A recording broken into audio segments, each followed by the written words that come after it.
Europe is the only continent on earth in which the church is in severe decline. It is as though the body of Christ is bleeding from the heart at this time. Europe desperately needs people to go and talk about Jesus.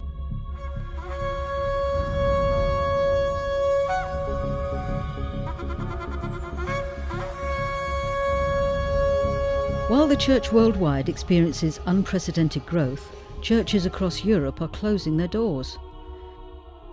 Looking at the British statistics, the decline that we have known for the last 50 years is reaching the point where a number of our denominations are now saying, if the current trend continues for another 20, 30 years, we will be extinct. We will have no churches left. As Christianity in Western Europe takes a back seat, the spiritual, moral and social consequences reverberate throughout society. The land that once sent missionaries to reach the unevangelized world has become a place of increasing darkness, in need of mission. Many have described Europe as post-Christendom, and that means that where the gospel once was central in our culture and our society, indeed in the very history of Europe, which was shaped by Christianity, that the gospel is now marginalised.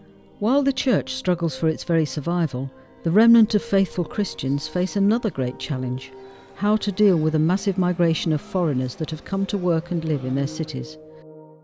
I believe today the challenge for the church is to recognise that the ends of the earth now are also on our doorstep. Every worldview is expressed here, every background is expressed here, every religion is expressed here, and it must be possible now to see the kingdom of heaven penetrate into all that. With the Muslim call to prayer replacing the sound of church bells in cities across Britain and Europe, who will reach these deeply entrenched communities with the gospel? In the light of 9/11 and other recent events, the stakes are too high to ignore. Yet the Muslims of Europe remain almost totally unreached. And I believe that the flow of history does depend on the obedience or disobedience of God's people. And I think we have to rise to the occasion and recognize that the body of Christ in cities that have a significant Muslim presence should not withdraw, but reach out, build bridges to the new Europeans.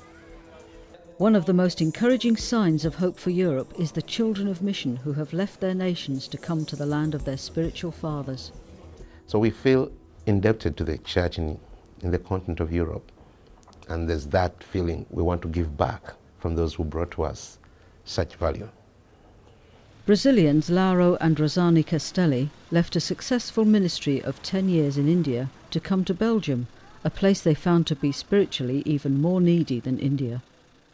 We come to Europe where apparently it's a first world country, where people have everything, it's a good social security, good education, but spiritually I've never seen such a great misery in my life.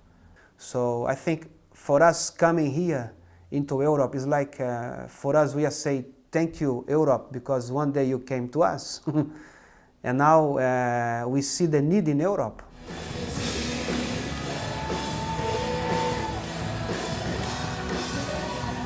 Another great sign of hope for the church is the commitment of young European Christians.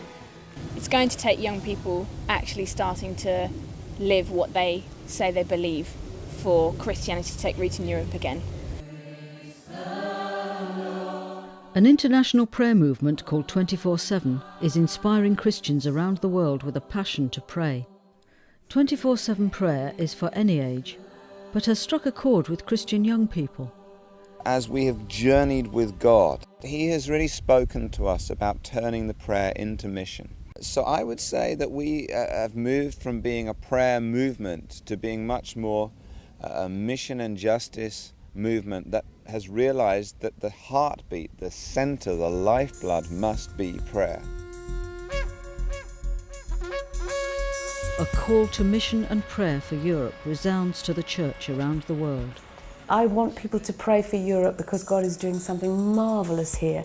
Not to give up on us, not to be despairing because we lost the first fruits of the gospel, but to know that the full harvest will be richer than it's ever been.